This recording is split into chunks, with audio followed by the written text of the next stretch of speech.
Innal wabarakatuh. hamdalillah nahmaduhu wa nasta'inuhu wa nastaghfiruh wa na'udzu billahi min syururi anfusina wa min sayyiati a'malina may yahdihillahu fala mudhillalah wa may yudlil fala hadiyalah. Asyhadu an la ilaha illallah wahdahu la syarikalah wa asyhadu anna Muhammadan abduhu wa rasuluhu amma ba'du. Puji syukur kehadirat Allah Subhanahu wa taala yang telah memberikan kita banyak nikmat, terutama nikmat iman, takwa dan sehat, sehingga pada pagi hari ini kita bisa bersilaturahim di dalam sebuah acara online motivation bersama Dr. Ari Ginanjar dan tim ISU. Salawat serta salam semoga tercurahkan kepada Rasul yang terakhir, Nabi Muhammad SAW, yang semoga kecintaan kita kepada baginda Rasulullah SAW bisa mempertemukan kita di surganya nanti. Bapak Ibu sekalian, sebelum kita mulai acara kita pada pagi hari ini, mari kita bersama-sama membuka dengan bacaan Al-Basmalah. Bismillahirrahmanirrahim. Selanjutnya untuk mempersingkat waktu, sudah hadir di depan Bapak Ibu sekalian dari Menara Universitas Sultan Agung, lantai 2. Kalau Pak Dr. Ari ada di Menara 165, kita menaranya cukup lantai 2 dan 3. Ada di jajaran pimpinan di sini ada Ketua Yayasan, Bapak Hasan Toha, kemudian ada Pak Cuk dan ada Pak PLH Rektor, Pak Bejo Santoso. Untuk memulai, sebelum kita serahkan kepada Pak Dr. Ari Ginanjar, kami mohon Pak PLH untuk memberikan kata sambutan. Terima kasih.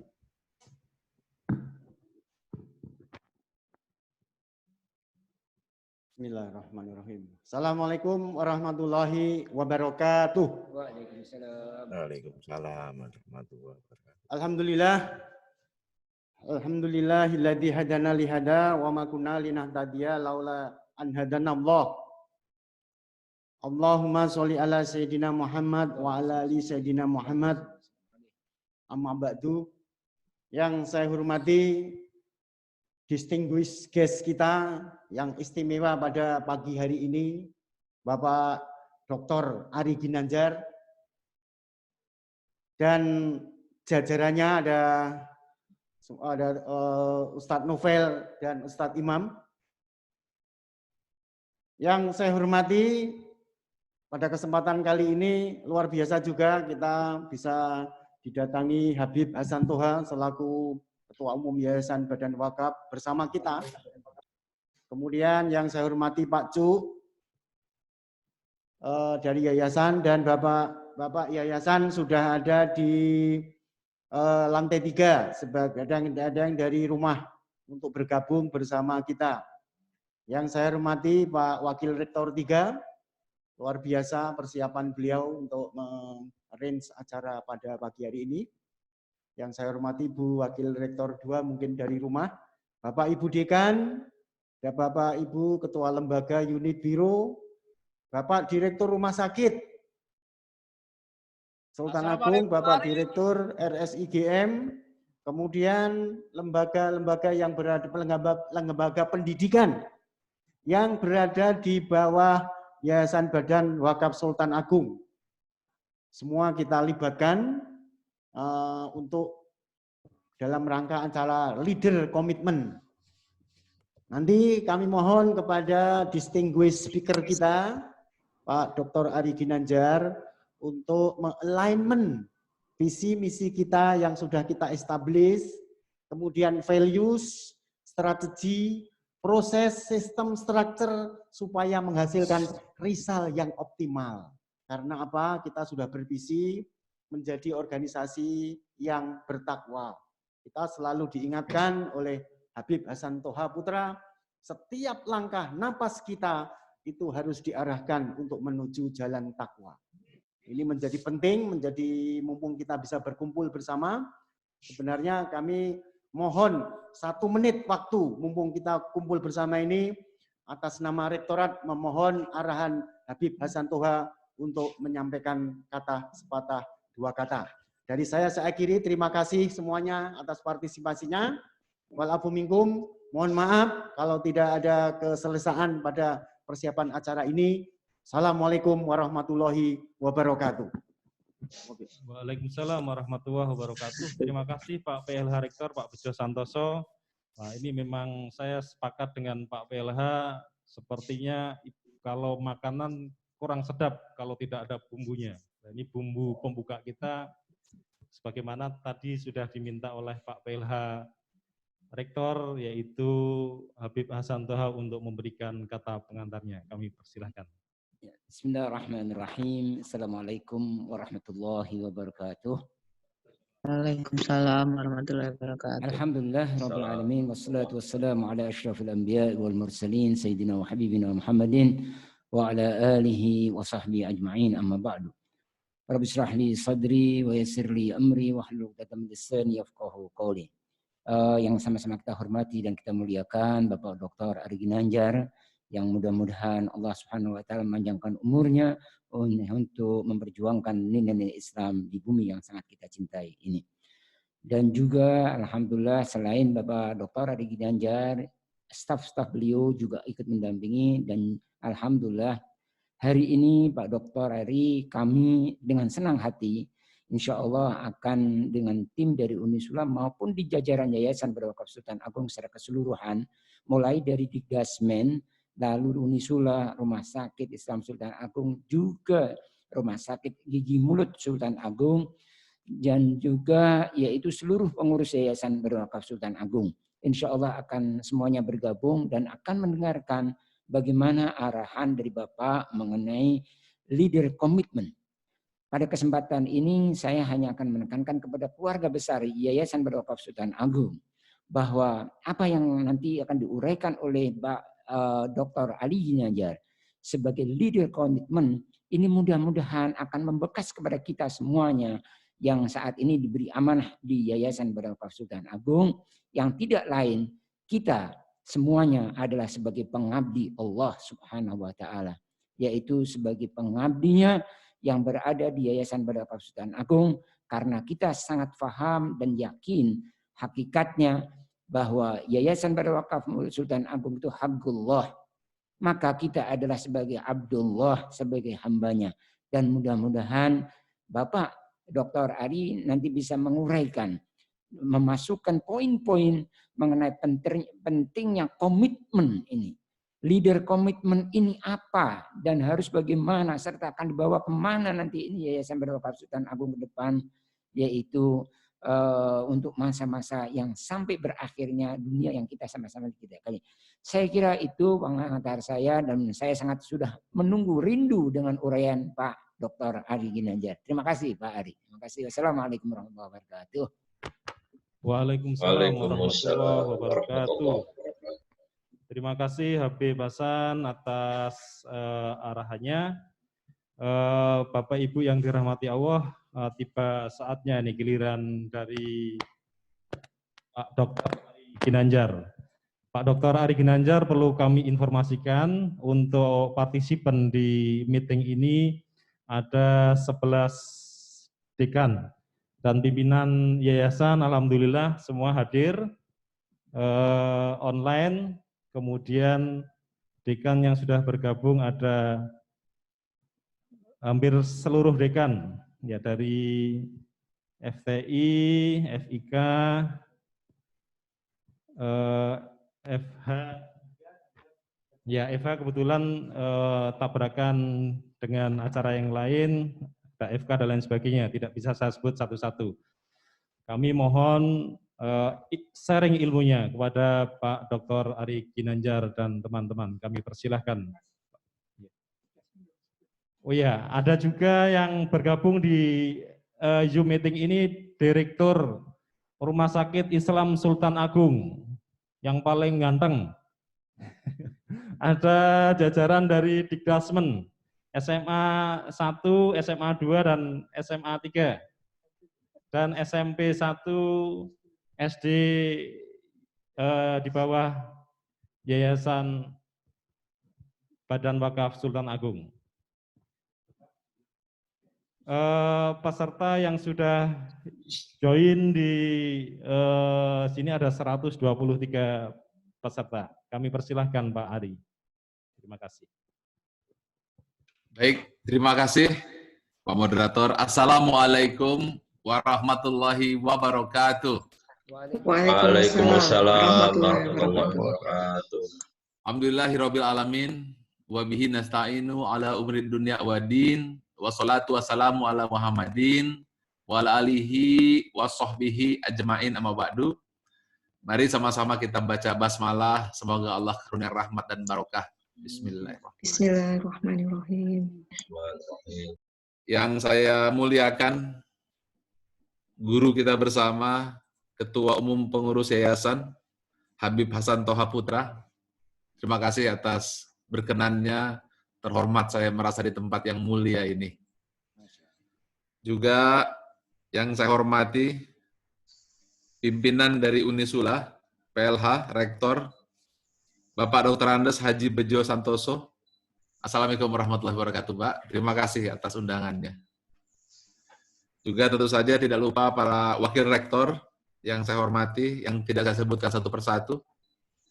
Tapi di sini izinkan saya untuk menyapa, yaitu Korwil ESQ yang pertama, hampir 20 tahun yang lalu ya, Pak Cuk Subhan Sulhan, ya.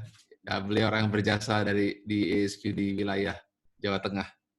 Dan juga ada sahabat saya di sini, Direktur Rumah Sakit Sultan Agung, Pak Dr. Mas Yudi. Seluruh pengurus yayasan yang tidak bisa sebutkan satu persatu, para dekan, dikdasmen, dan semua peserta yang dirahmati Allah. Gembira rasanya, ini hari yang sangat mulia. Kalau tidak salah sudah ke-21 ya. Di mana 10 hari pertama rahmat Allah, mudah-mudahan semuanya sudah tercurah kepada kita, amin. Dan yang kedua, magfirah Allah, juga mudah-mudahan sudah kita dapatkan, amin. Yang ketiga ini menjadi penting sekali, yaitu kita dijauhkan dari siksa api neraka dan mendekati sebuah waktu yang sangat istimewa. Mudah-mudahan kita bisa mendapatkan Lailatul Qadar, amin. Saya diminta bicara kepada orang-orang yang bekerja di Yayasan Wakaf. Saya berat sekali gitu. Kalau saya bicara di korporasi, di Pertamina, di Telkom, itu biasa. Tetapi kalau bicara di pimpinan Yayasan Badan Wakaf, di mana wakaf itu milik Allah, saya minder bicaranya nih, Pak Habib Hasan Toha dan juga Pak Bejo. Tapi karena diperintah ya saya sampaikan dengan segala kerendahan hati, tidak bermaksud untuk mengajari ikan hiu berenang di tengah lautan, tetapi hanya sedikit berbagi saja. Saya mau menyampaikan sebuah kisah ini. Pada tahun 1923, itu terjadi gempa bumi yang sangat hebat di Tokyo. Semua gedung-gedungnya runtuh. Kecuali satu gedung dia tetap tegak berdiri. Semua heran. Ya, kenapa kok gedung ini tetap tegak? Namanya Hotel Imperial Palace. Sampai sekarang masih ada. Kemudian diriset dan dipelajari, ternyata dia seperti itu karena pondasinya yang sangat kuat. Nah, dari situ di Jepang sekarang seluruh gedung-gedungnya menjadi tahan gempa karena pembangunan pondasi. Akan tetapi, ahli-ahli SDM juga terinspirasi. Ternyata bahwa untuk membangun sebuah organisasi yang tahan gempa, contoh seperti Yayasan Wakaf kita ini yang tahan gempa, yang solid, kuncinya adalah pondasi. Karena itu, kita harus bicara tentang bagaimana membangun pondasi. Tadi disampaikan oleh Pak Bejo, bagaimana kita bicara tentang strategi, kita bicara tentang struktur, visi, misi, budaya kerja. Jadi saya tidak bisa ambil semuanya ini Pak Bejo, saya tidak bisa jelaskan secara keseluruhan karena waktunya yang sangat singkat. Tapi akan saya pecah mungkin 1 jam dulu saya bicara, kemudian tanya jawab, boleh tanya apa saja. Setelah tanya jawab, maka saya akan lanjutkan lagi penjelasan yang kedua untuk lebih dalamnya lagi. Oke. Apa yang saya ingin perlihatkan di sini adalah seperti harapannya Pak Bejo tadi, yaitu Pak PLH minta gimana kita supaya bisa punya komitmen. Saya melihat bahwa ini ada dua hal gitu ya, ada yayasan dan juga ada rektor atau lembaga yang aktif bergerak dan yayasan. Kalau kita lihat tentu saja yayasan kita ini sudah punya misi, ya, dan juga sudah punya visi dan juga sudah punya goals. Saya yakin semua sudah. Mudah-mudahan suara saya cukup jelas ya. Jelas ya. Oke. Kita sudah punya misi, kita punya visi, sudah punya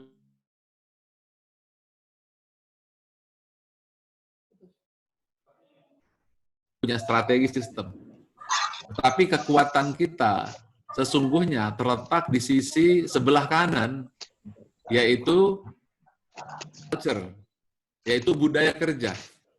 Di situ cerita tentang behavior atau akhlak, bicara tentang values atau nilai-nilai, bicara tentang belief atau keyakinan. Kalau dalam agama Islam disebut keimanan. Namun kebanyakan ketika kita membuat organisasi, kita fokusnya kepada struktur. Kita fokus kepada strategi, tetapi kita lupa pondasi.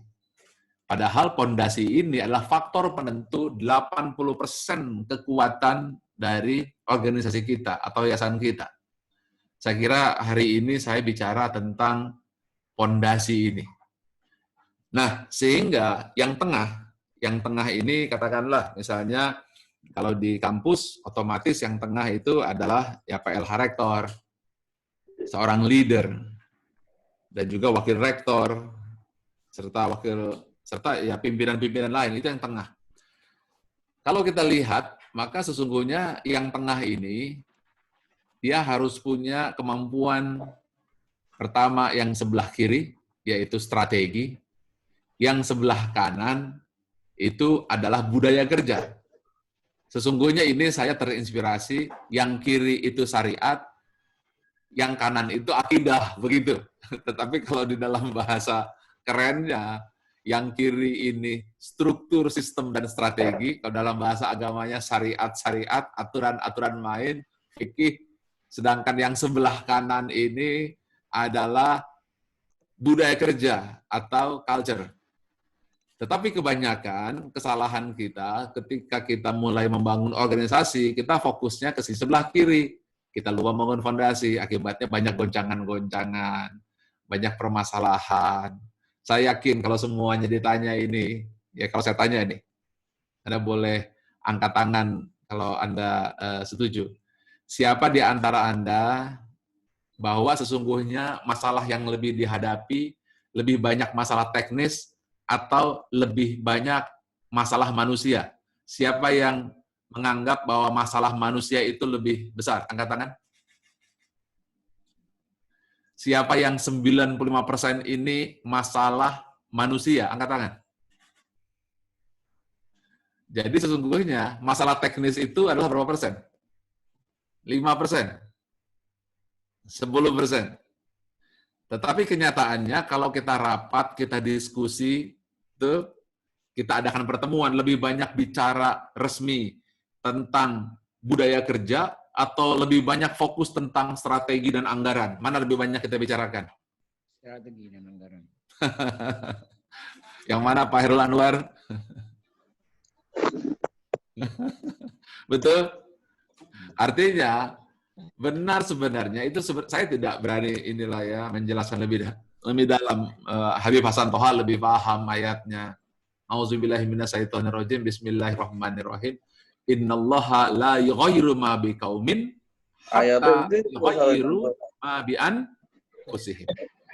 Tidak berubah nasib suatu kaum sebelum mereka mengubah jiwa mereka. Juga tidak berubah nasib yayasan dan wakaf, Sultan Agung sebelum mereka mengubah jiwa mereka sendiri. Oke.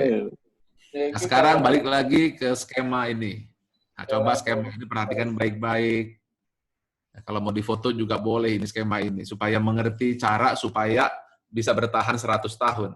Jadi Jepang itu satu-satunya kekaisaran di dunia yang bisa bertahan 1000 tahun. Jadi lebih tua dari Inggris kekaisaran Hirohito itu. 1000 tahun. Tetap bertahan hingga hari ini dan Jepang tetap kuat. Di mana kuncinya? Coba tolong jawab. Yang sebelah kiri atau yang sebelah kanan? Yang bicara bahwa sebelah kanan yang kuat, angkat tangan. Ya, angkat tangan. Yang sebelah kanan. Oke, berarti semua setuju ya. Kalau setuju, benarlah itu ayat Al-Quran yang tidak bisa ditolak. Apa bunyinya? Innallaha la yughayyiru ma biqaumin hatta yughayyiru ma bi anfusihim. Tetapi kalau itu bahasa agamanya, tapi kalau bahasa manajemen dan leadership-nya itu adalah skema tadi. Yang sebelah kiri apa? Ucapkan strategi. Yang sebelah kanan budaya kerja. Tetapi selama ini kita fokus di strategi atau budaya kerja? Strategi. Yang sering timbul masalah di strategi atau budaya kerja? Budaya kerja. Tapi lebih banyak fokus dan kemudian pembicaraan lebih banyak di strategi teknis atau budaya kerja. Padahal kan sudah jelas, Allah sudah menjelaskan tidak berubah nasib suatu kaum sebelum mereka mengubah jiwa mereka sendiri. Oke, sekarang kita teruskan lagi. Saya tujuannya kan ingin menyatukan. Jadi seorang pemimpin itu dia tidak cukup hanya pandai strategi, tetapi juga harus pandai budaya. Ibarat ini adalah koin gitu ya. Ini koin misalnya. Maka di sebelah kiri, di kiri kan satu koin itu harus punya dua sisi. Sisi sebelah kiri, sisi sebelah kanan. Artinya, ibarat kita membangun organisasi juga harus ada dua sisi. Sisi strategi, sisi budaya. Dia tidak bisa lepas. Karena itu kan, kalau Anda membaca Al-Quran, maka cerita, apabila Anda menemukan ayat tentang sholat, ini bukan mau mengajari Habib Hasan ini, Habib Hasan Toha. Tentu, apabila Anda bicara sholat, pasti ada cerita tentang zakat. Betul ya? Kalau bicara tentang Islam, ya, atau iman, maaf, pasti ada bicara tentang amal. Selalu berpasangan. Apabila Anda bicara tentang wukuf, pasti ada sa'i. Artinya selalu ada dua dimensi yang tak pernah terpisahkan, yaitu dimensi strategi dan dimensi hati. Nah, ini yang saya ingin jelaskan di sini, bagaimana supaya semuanya hari ini di bulan suci Ramadan yang penuh barokah, kita samakan energi dulu. Siapa yang setuju bahwa kita semua samakan energi dulu? Seorang leader, ini berat nih tugasnya Pak PLH Rektor nih, dan tugasnya para pengurus yayasan serta Unisula, karena seorang leader itu dia harus pandai mengatasi dua sisi. Ya, sisi sebelah kiri dan sisi sebelah kanan. Seorang leader, seorang pemimpin, kalau kita lihat gambar sekali lagi, bahwa dia punya sebuah misi. Dia punya sebuah mimpi. Di mana misi itu dijelaskan di awal pendirian yayasan. Visi pun sudah dijelaskan di awal yayasan ini berdiri. Lalu setiap tahun dipecah menjadi goals. Ada lembaga pendidikan, ada rumah sakit, dan seterusnya. Lalu struktur dibagi, ada kampus, ada pendidikan, ada rumah sakit, dan seterusnya. Namun yang sebelah kanan, ini kadang kita lupa, kita absen. Meskipun kita ngaji dalam Al-Quran, tidak berubah satu kaum sebelum mereka mengubah jiwa.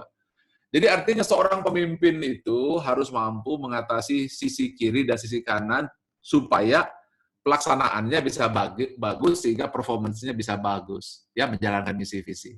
Nah, ini yang sering kali kita lupa. Nah, di sebelah kanan tidak dipelajari, kompetensi seperti apa tidak dipelajari. Di sebelah kanan bangun budaya kerja tidak dipelajari, culture tidak dipelajari. Akibatnya masalah-masalahnya muncul, tapi kita tidak tahu kenapa masalah itu muncul, karena kita tidak mengerti. Mengapa? Karena kita tidak memahami bagaimana strategi membangun corporate culture atau budaya kerja.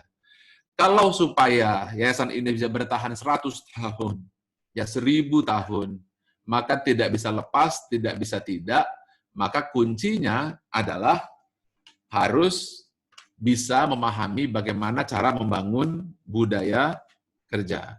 Ya, ya itu yang saya ingin sampaikan di sini. Jadi karena itu seorang leader itu harus mampu memanage energi, ya, energi. Nah, sekarang kita harus memanage energi dan menyamakan persepsi supaya seperti yang kita harapkan di Jepang sudah 1000 tahun. Tentu kita ingin yayasan ini tidak bertahan hanya 10-20 tahun atau 30-50 tahun, tapi 100 tahun, 1000 tahun.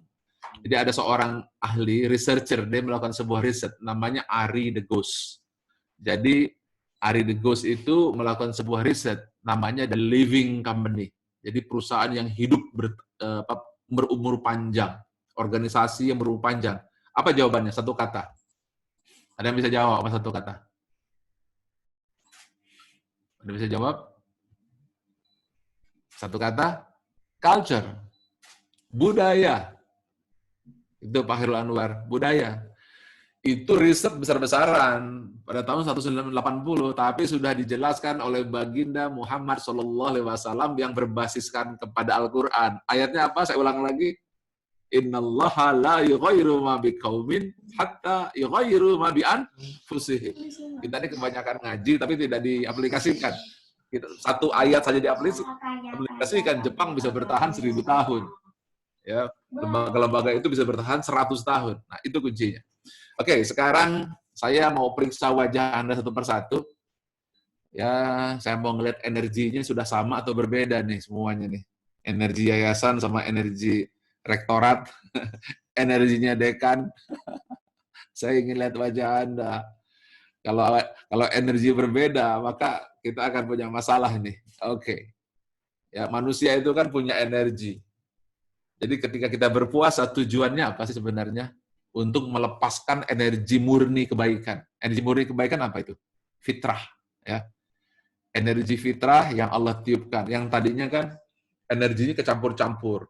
Ada energi akibat marah, akibat mungkin sudah terlalu lama kena PSBB, lockdown, kemudian gajinya juga jadi mungkin terpotong.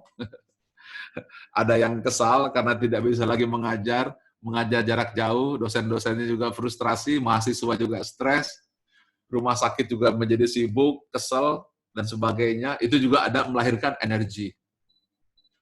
Tetapi ada juga yang energinya dia mampu menerima, dia tulus dan ikhlas, sehingga dia tetap positif. Nah, sekarang kira-kira energi ini saya katakanlah low energy, energi rendah, energi yang frustrasi, apatis, kesel, energi medium, ya oke lah gitu. Atau energi high, dia berada pada posisi puncak energi. Ya, sekarang coba kita lihat energi ini. Sudah muncul ya di gambar. Energi yang paling rendah itu disebut shame. Ya. Shame ini energi ukuran berapa itu? 20. Ya. Oke, 20. Sekarang energi guilt. Guilt itu merasa berdosa. Aduh, saya dulu pernah merasa berdosa nih. Saya rasanya gimana kerja di sini nih. Pernah berbuat salah. Aduh, saya nggak bisa kerja lagi nih, membawa beban dosa. Ini energinya berapa itu? 30. Ya, 30. Apatis. Ah, sudahlah. Yayasan mau maju, mau enggak. Yang penting saya gajian aja lah. Yayasan Wakaf Sultan Agung mau bagaimana. Yang penting saya sampai pensiun sajalah. Rumah sakit juga, ya bagaimanalah. Pegawai-pegawainya, dokternya. Ya, saya sih sudah apatis saja. Ini energinya berapa nih? 75. Nah, sekarang fear, takut. Takut, aduh saya bisa dimutasi nggak ya? Saya dicopot nggak jabatannya ya? Saya ketahuan nggak ya? Dosa saya, kesalahan saya. Ini energi fear ini 100. Nah, Hitler itu energi 100 loh. Karena dia takut, ya dia kemudian, dia justru energi itu berbalik menjadi kekuatan untuk menghancurkan. Jadi hati-hati. Ya. Kemudian desire, nafsu. Nah, ini nafsu-nafsu yang sedang ditahan di bulan puasa inilah. itu energinya berapa? 125. Ya. Sedangkan marah, saya marah nih sama pimpinan, saya marah nih sama yayasan, saya marah nih sama rektorat, saya kesel nih sama dosen, saya kesel nih sama mahasiswa, saya kesel sama dokter, saya kesel sama direktur rumah sakit nih. Nah, itu energi berapa itu? 150. Nah, kemudian saya tanya dulu nih, ada nggak di sini di yayasan yang energinya di bawah 100, ada nggak? Jangan angkat tangan ya. Energi berapa? Angkat tangan coba. Ya. Oke, berapa energinya? Nggak ada. Oke, sekarang lanjutkan lagi. Target kita kan Idul Fitri itu apa sih? Supaya dapat energi fitri. Setuju ya? Kalau seandainya yayasan ini dapat energi fitri sebelum Idul Fitri, yayasan ini akan maknyus, akan top lah gitu. Insya Allah.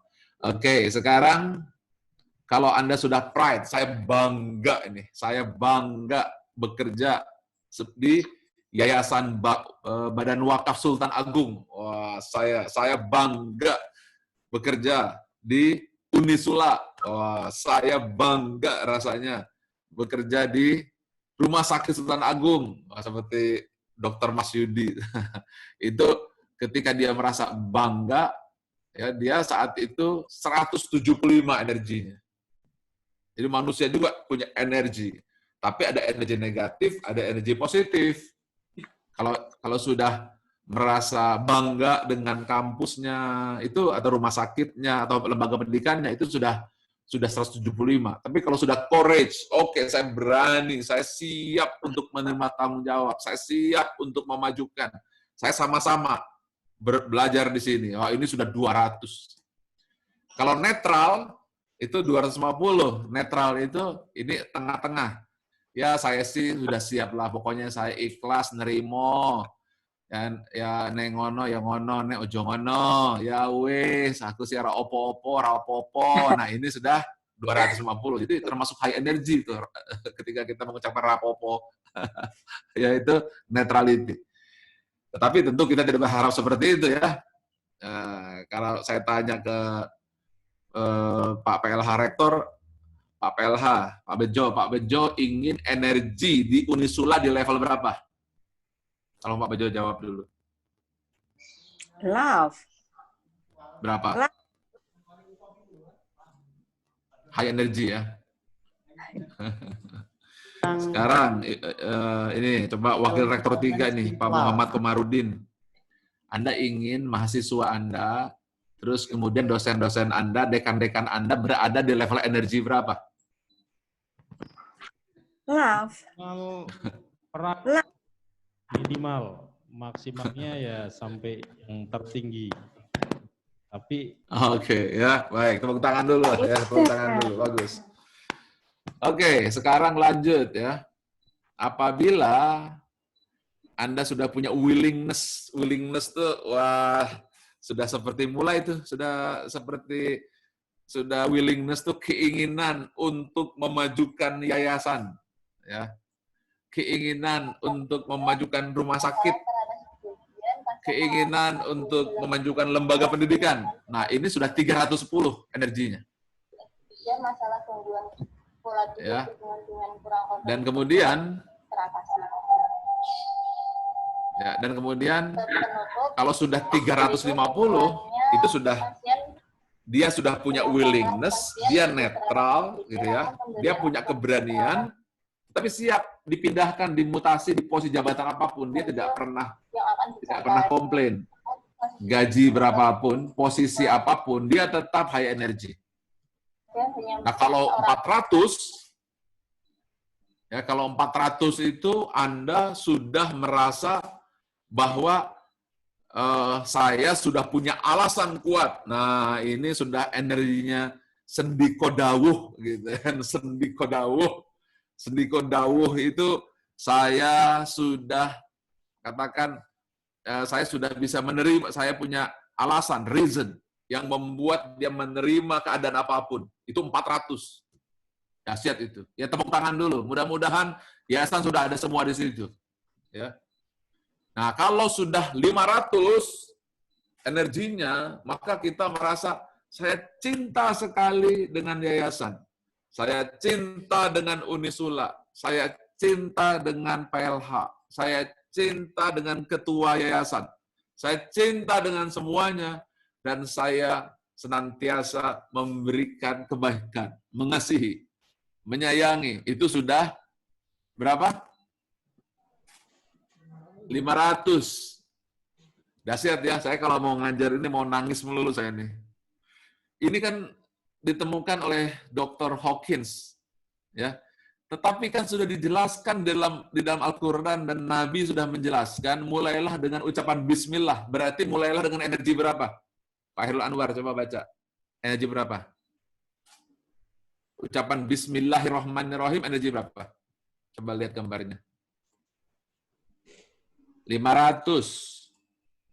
Ya, 500. Masya Allah. Makanya saya nggak usah ngajar di sinilah, Pak. Ini Habib Hasan Toha sudah ada semua di Quran. Tapi saya ngajar apa lagi gitu. Apalagi ini yayasan badan wakaf, yayasan milik Allah, pegawai-pegawainya Allah. Minder saya ngajar di sini. Ya tentu semua pastilah energinya, namanya yayasan bank, yayasan badan wakaf Sultan Agung, energinya bukan lagi love. Love itu adalah ucapan Bismillahirrahmanirrahim. Sekarang, apakah Anda sudah mengerti secara ilmiah mengapa kita dimulai harus lisan mengucapkan Bismillahirrahmanirrahim? Supaya kita berada pada high performance, peak performance, energi tinggi. Energi 500, itulah manusia begitu sehat badannya, begitu penuh kasih sayang, penuh dengan cinta. La haula wala quwata. Dijelaskan 1.400 tahun yang lalu, 1.400 tahun sebelum research Dr. Hawkins ini. Sallu ala Nabi. Allahumma salli wa sallim alaihi. Sallu ala Nabi. Allahumma salli wa sallim alaihi. La haula wala quwata illa billah. Subhan. Kemudian, nah ini nih ya, Pak Habib Hasan Toha, Ya. Pak PLH, Pak Dr. Masudi, semua ketua yayasan, rektorat, dekan, kalau sudah bekerja di yayasan badan wakaf, energinya paling rendah itu harus 500. Allah, Masya Allah. Amin, amin. Amin. Amin, amin. Amin. Amin. Yang kita harapkan yayasan kita energinya adalah berapa? 600. Damai. Mutmainnah. Ya ayyatuhan nafsul mutmainnah. Ucapkan irji'i ila rabbiki radiyatan mardiyah. Fadkhuli fi ibadi wadkhuli jannati. Berapa tuh energinya? Masya Allah. 600.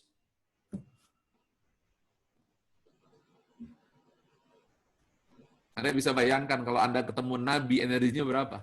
Di atas ini, saya nggak berani tulis. Pasti di atas ini. Nah sekarang, kalau kita yayasan energinya sudah 600, ketua yayasan sudah tenang-tenang aja. Nggak perlu diperintah-perintah, nggak ada iri lagi, nggak ada dengki lagi, nggak ada kepentingan lagi, semuanya bersih. Orang mungkin sudah begitu masuk ke rumah sakit langsung sembuh sebelum diobati. Begitu masuk kampus Unisula, mahasiswanya akan cerdas-cerdas, dosennya penuh dengan kebahagiaan. Amin. Ya Rabbal Alamin. Ini bukan yang diinginkan, Ya. ini harus dimiliki. Jadi semua energi harus ini ada di sini. Nah kalau yang paling tinggi, wah ini energinya sudah enlightenment 700. Kalau 700 ini sudah energinya ulul albab. Energi orang-orang yang sudah tercerahkan, yang sudah terinspirasi. Energi orang-orang yang sudah mampu menjadi cahaya. Energi orang-orang yang mampu memberikan kemudahan, kelancaran, ya, sehingga dia mampu memberikan kebaikan.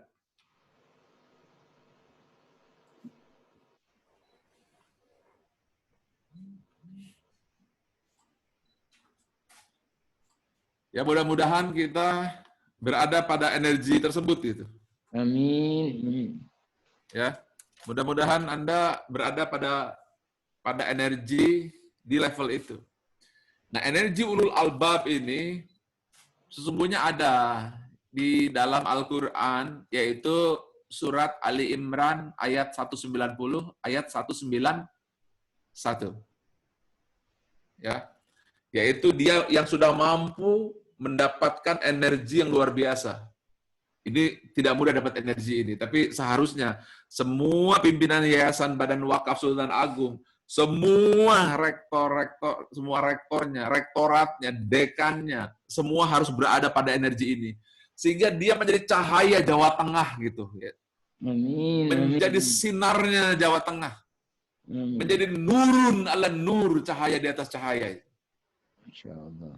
Bagaimana cara mendapatkannya? Bismillahirrahmanirrahim. Inna fi khalqis samawati wal ardi wa ikhtilafil laili wan nahari laayatil liulil albab allazina yazkurunallaha qiyaman wa qu'udan wa 'ala junubihim wa yatafakkaruna fi khalqis samawati wal ard. Rabbana ma khalaqta hadza batila subhanaka faqina azabannar. Sesungguhnya di dalam penciptaan langit dan bumi dan silih bergantinya malam dan siang terdapat tanda-tanda bagi kaum yang berfikir. Kaum yang ingat Allah ketika ia berdiri, duduk, dan berbaring. Mereka memikirkan penciptaan langit dan bumi seraya berkata. Stop dulu sampai di situ. Karena kalau sudah sampai Robbana, Robbana, Robbana, Anda sudah masuk energi 700 itu. Anda sudah masuk energi enlightenment. Yang dalam riset disebut dengan the end of science. Kalau Albert Einstein mengatakan belief start when the reason end. Ketika reason sudah berakhir, dia mampu mendapatkan bukan lagi ikra, tapi sudah bismi rabbika. Jadi ulul albab, saya bukan mau mengajari ini, di sini ada Pak Habib Hasan. Artinya adalah pemilik dari akal. Tapi albab itu adalah kata jamak, sehingga ketika ulul albab dia akal yang berlapis-lapis. Artinya dia tidak cukup hanya intelektual, tetapi harus punya kecerdasan emosional dan harus punya kecerdasan spiritual. Dalam keadaan apa? Dalam keadaan dia sedang berdiri, duduk, dan berbaring. Dalam keadaan dia bekerja di rumah sakit seperti Dr. Masudi, dalam keadaan seperti duduk berpikir tentang akademik seperti Pak Haji Bejo, dan dalam keadaan berbaring, yaitu dalam keadaan ketika otak kita berada dalam keadaan yang tenang. Otak tenang itu adalah otak Archimedes ketika menemukan teori Archimedes dalam batap, berbaring dalam batap, dan tenang dengan air, di situ ia mampu menemukan teorinya.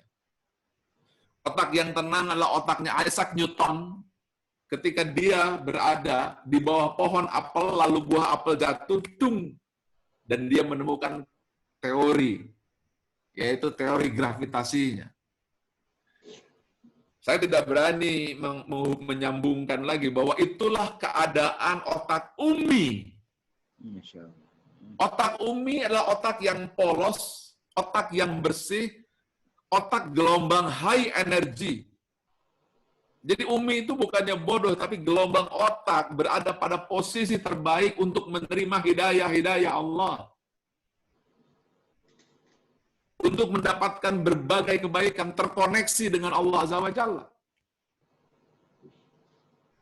Bagaimana caranya? Ya ketika dia berdiri, duduk berbaring. Berdiri seperti Dr. Masudi, duduk seperti katakanlah Pak Haji Bejo, dan berbaring sambil dia merenungi nilai-nilai terdalam tentang arti misi dari yayasan ini. Yaitu kecerdasan ketika mampu menemukan esensi diri yang hanya bisa ditemukan dalam keadaan tenang, barulah hati kita bisa didengar. Barulah kita akan faham di situ intisari dari hati nurani. Dan itu dilakukan dalam keadaan berfikir dan berzikir. Jadi kombinasi antara fikir ya yang dimiliki oleh PLH dan zikir yang dimiliki oleh Pak Habib Hasan Toha, ketika disatukan lahirlah ulul albab di Yayasan Badan Wakaf Sultan Agung. Takbir. Allahu Akbar. Takbir. Allahu Akbar. Takbir. Allahu Akbar. Sallu ala Nabi. Allahumma salli alaihi Muhammad. Allahumma salli alaihi. Kalau itu sudah disatukan, dimensi fikir dan zikir digabungkan. Dalam keadaan berdiri, duduk, dan berbaring, maka kita masuk ke dalam disebut dengan meta intelligence, kecerdasan super, di mana gelombang otak kita, kalau di dalam keadaan biasa, maka gelombang otak kita hanya bekerja 2000 bit per second. Tetapi ketika otak dalam keadaan tenang, katakanlah otak dalam keadaan takbiratul ihram, otak dalam keadaan tumak ninah, maka dia menjadi 2 juta bit per second. Maka pada saat itulah Ibnu Sina dilahirkan. Ibnu Rus dimunculkan. Dan kebangkitan Islam di abad ke-14, saat 27 hingga 14, di Cordoba, Andalusia, dan Granada. Ibnu Nafis yang menemukan pembuluh darah 400 sebelum Servet menemukannya di Prancis. Kemudian Ibnu Sina yang menemukan ilmu kedokteran yang sampai hari ini masih dibaca. Semua adalah temuan-temuan ketika otak manusia dalam keadaan ulul albab. Apakah ulul albab? Keadaan otak ketika fikir dan zikir menjadi satu kesatuan. Dalam keadaan dia berdiri, duduk, berbaring, dan ketika itu disatukan, maka manusia memiliki meta intelligence. Manusia memiliki super kecerdasan. Dan pada saat itulah ayat tersebut kalau diteruskan, setelah inna fi khalqis samawati wal ardi wa ikhtilafil laili wan nahari la ayatil liulil albab allazina yazkurunallaha qiyaman wa qu'udan wa ala junubihim wa yatafakkaruna fi khalqis samawati wal ardi. Lanjutkan. Rabbana ma khalaqta hadza batila subhanaka faqina adzabannar. Rabbana innaka man faqad azaita wa ma lidh-dhalimina min ansar. Rabbana innana sami'na munadiyan lil imani an aminu bi rabbikum fa amanna. Rabbana faghfir lana dzunubana wa kaffir anna sayyi'atina wa tawaffana ma'al abrar. Rabbana wa'atina ma wa'atana ala rusulika wa la tukhzina yaumal qiyamah innaka la tukhliful mi'ad. Ketika ayat ini diturunkan, baginda Muhammad Shallallahu Alaihi Wasallam menangis sampai bahunya terguncang, sampai air matanya membasahi jenggotnya. Lalu Bilal bertanya, mengapa engkau menangis ya Rasulullah Shallallahu Alaihi Wasallam? Karena kelak umatku tidak mengerti ayat ini, Bilal. Tidak mengerti ayat ini, Bilal. Mengapa? Karena terjadi pemisahan Pemisahan antara fikir dan zikir. Ahli fikir tidak berzikir, ahli zikir, ya ahli fikir tidak berzikir. Kita berharap bahwa Yayasan Badan Wakaf Sultan Agung, Unisula, dan semua pendidikan di bawah Yayasan Badan Wakaf haruslah melahirkan ulul albab. Amin ya rabbal alamin. Yang menjadi cahaya bukan hanya untuk Jawa Tengah kelak, untuk Indonesia. Amin. Amin. Mudah-mudahan juga untuk dunia, asalkan kita semua benar niatnya semua hari ini. Kalau kita sudah sendiko dawuh kepada Allah, kembalikan energinya. Kalau kita sudah sendiko dawuh kepada Allah, maka kita berada pada high energy, yaitu gelombang otak 700. Kalau sudah pada high energy, maka siapa saja masuk ke Yayasan Wakaf, semuanya sama, tidak akan ada iri, tidak ada dengki, tidak ada perselisihan, tidak ada. Tapi kalau masih ada iri, kalau masih ada dengki, masih ada hasud, kalau masih ada hasad, na'udzubillah min zalik, kita berada pada energi di bawah, yaitu energi 20. Fear, grief, apatis, anger 150. Kalau ini jadi, maka orang-orang tersebut yang merusak yayasan tersebut. Mari kita taubatan nasuha di 10 hari terakhir ini seluruhnya. Ya Allah. Amin. Ucapkan la ilaha illa anta. La Subhanaka inni kuntu minal zalimin. Ucapkan semuanya. La ilaha illa anta. Semuanya. Subhanaka inni kuntu minal zalimin. La ilaha illa anta. Subhanaka inni kuntu minadz dzalimin. Astaghfirullahalazim. Astaghfirullahaladzim. Allazi la ilaha illa huwal hayyul qayyum wa atubu ilaihi. Semuanya. Astaghfirullahaladzim. Allazi la hayyul qayyum wa atubu ilaihi. Lagi semua taubatan nasuha, Ramadan tidak akan datang lagi tahun depan. Taubatan nasuha, karena tidak ada yang menjamin tahun depan kita bisa ketemu Ramadan ini.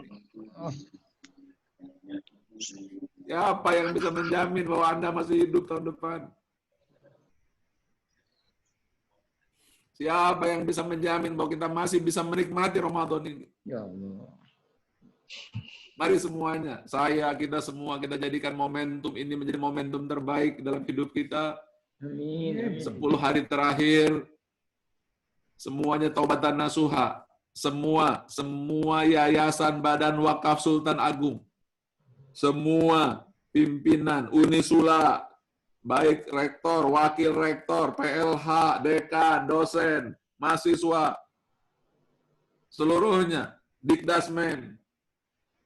Ucapkan semuanya, Astagfirullahalazim. Astagfirullahalazim. La ilaha illa huwal hayyul qayyum wa atubu ilaihi.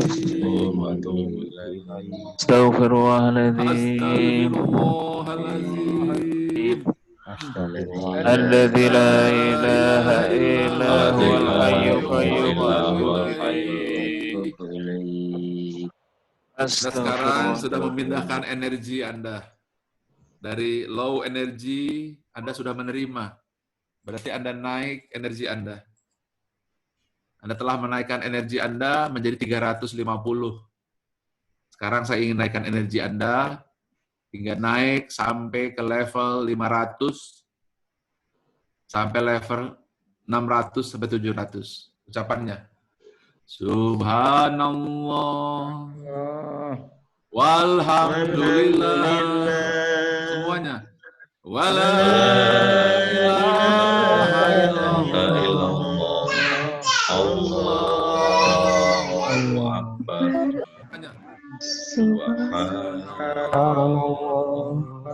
Alhamdulillah.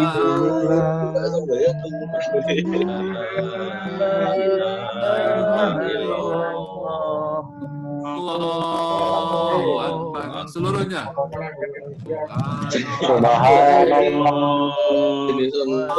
Walhamdulillah. Berarti kan bertemu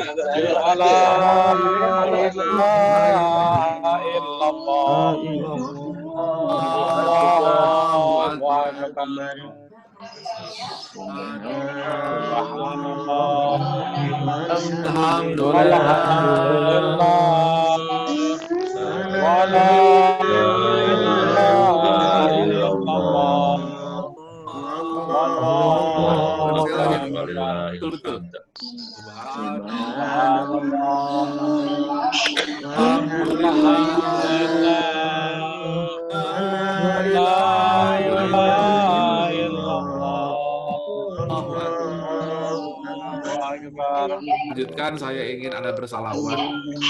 Karena tidak bisa saya ucapkan ini. Tidak ada juga ilmu di Yayasan Wakaf ini tanpa seorang manusia yang bernama Muhammad Sallallahu Alaihi Wasallam.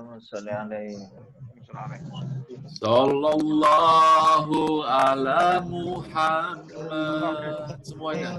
Sallallahu ala Muhammad. Sallallahu ala Muhammad. Sallallahu alaihi wasallam. Semua tidak ada yang diam, ucapkan. Sallallahu ala Muhammad. Sallallahu alaihi wasallam. Sallallahu ala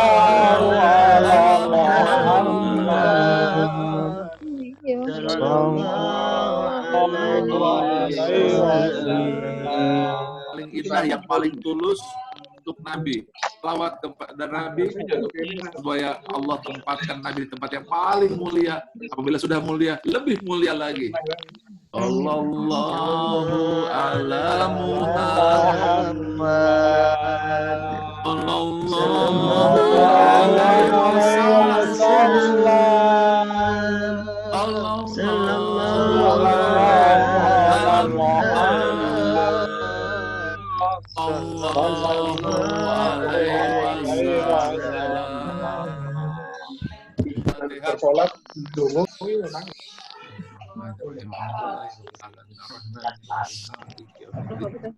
Ya na'budu wa iyyaka nasta'in ihdinas siratal mustaqim siratal ladzina an'amta 'alaihim ghairil maghdubi 'alaihim. Sekarang coba lihat energi, balik lagi ke energi. Sekarang coba lihat gambar energi ini. Siapa yang sekarang sudah mulai naik energi menjadi merasa damai? Angkat tangan. Berarti energi berapa itu damai? 600. Siapa yang merasa pikirannya sudah mulai terbuka? Angkat tangan. Mudah-mudahan Anda sudah mulai 700. Oke, sekarang apakah sudah siap kita lanjutkan lagi? Siap kita lanjutkan lagi? Oke, Iman, Coach Iman, bisa nggak energi dulu sedikit? Bilang saya semangat, saya fokus. Kita lanjutkan. Silakan, tepuk tangan untuk Coach Iman. Silakan, Iman. Biar saya sebelum saya masuk mau ini dulu dikasih power energi dulu. Silakan, Coach Iman. Ya. Mohon izin Habib dan juga Pak Rektor, para Wakil Rektor, seluruh jajaran pengurus dan semua yang hadir yang kami muliakan. Ya, boleh saya mendengar suaranya? Mungkin di-unmute dulu sebentar. Kalau saya menyapa pagi, Pak Ibu merespon dengan suara yang bersemangat ya. Kalau perlu nanti yang di sekitarnya terheran-heran. Suara Bapak Ibu. Siap. Ya. Assalamualaikum warahmatullahi wabarakatuh. Waalaikumsalam warahmatullahi wabarakatuh. Ya, pagi. Pagi. Lagi pagi. Haji. Ya, Bapak Ibu, kita akan pilih ya 3 keadaan mental kita untuk kita ucapkan. Ya. Itu yang pertama, saya fokus. Di dalamnya tentu Bapak Ibu dalam keadaan tenang, rileks. Jadi kita ucapkan saya fokus. Ya. Saya fokus. Lagi ya. 1, 2, 3. Saya fokus. Yang keduanya, saya semangat. Saya semangat. Saya menang. Saya menang. Ya. Sekarang saya fokus atau mau saya tenang ini Bapak Ibu. Kalau tadi kan Pak Ari sampaikan mutmainnah gitu ya. Boleh juga mungkin kita. Wah, ada suara siapa tuh? Siap. Lagi semangatnya. Pagi. Nah,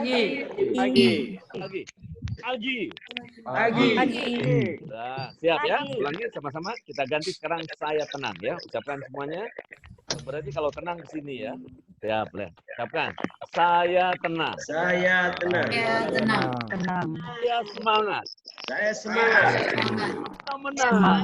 Saya menang. Lagi siap ya. Lagi. Bapak Ibu posisi duduknya dengan tegap. Oke, dengan tegap. Siap ya. Ulangi. Tenang. Saya menang. Saya menang. Sama. Saya semangat. Saya menang. Alhamdulillahirabbil alamin. Pak Ari, terima kasih. Semangat semua. Semangat. Semangat. Tangannya bilang, saya semangat. Saya semangat. Tenang. Tenang. Saya menang. Saya menang. Oke, tepuk tangan dulu. Baik ya, kita lanjut. Oke, kita lanjut sekarang. Saya akan berikan 2 teori lagi yang bisa membuat kita memaintain energi. Ya, kita ini semuanya kan abdi dalamnya Allah. Masih terima lowongan nggak ya? Saya mau deh kerja di Yayasan Badan Wakaf Sultan Agung, abdi dalamnya Allah. Ini kelihatannya dari wajahnya semuanya ahli surga semua ya. Kerjanya di perusahaan milik Allah. Siapa yang merasa beruntung bekerja di perusahaan milik Allah? Oh, alhamdulillah. Siapa yang merasa bersyukur bekerja di perusahaan milik Allah? Tapi masih suka ada iri dengki nggak di sini?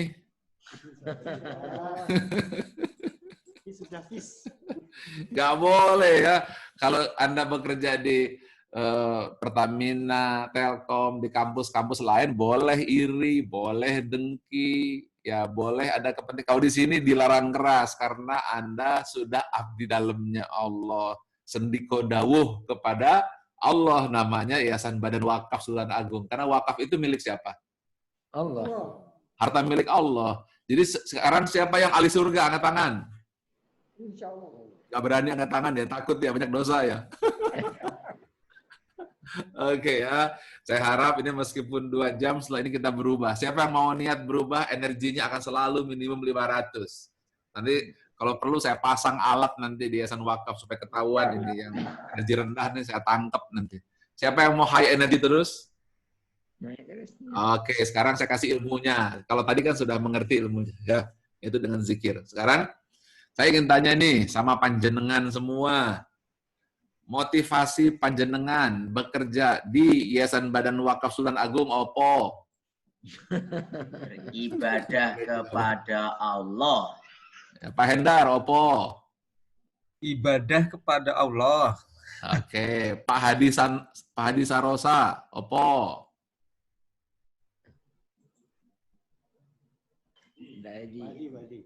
Oke, Ibu Tuti Rahayu, apa motivasinya?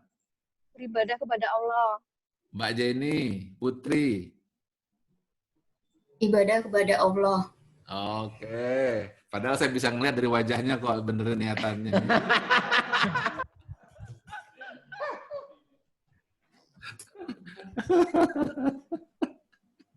Kalau seandainya sudah ibadah kepada Allah, semua pasti tentram, pasti tenang, betul? Ya kan, Pak Ari pasti udah nggak diundang lagi paling-paling ya. Oke, nggak apa-apa ya. Oke, sekarang ada sebuah grafik. Ini saya 20 tahun ini saya pelajari. Jadi tadi kan ada macam-macam ya. Siapa yang ingin sukses? Angkat tangan.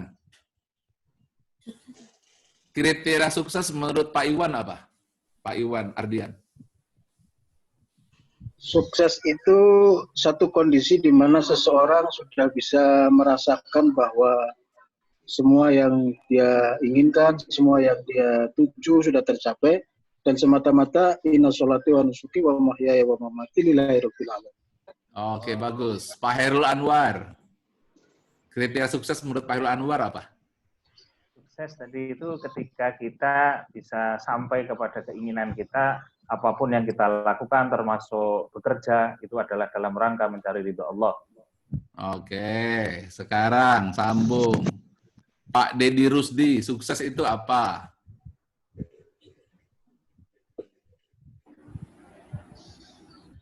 Nggak ada suaranya. Oke, kalau gitu Ibu Prima Agusma Wati, ya.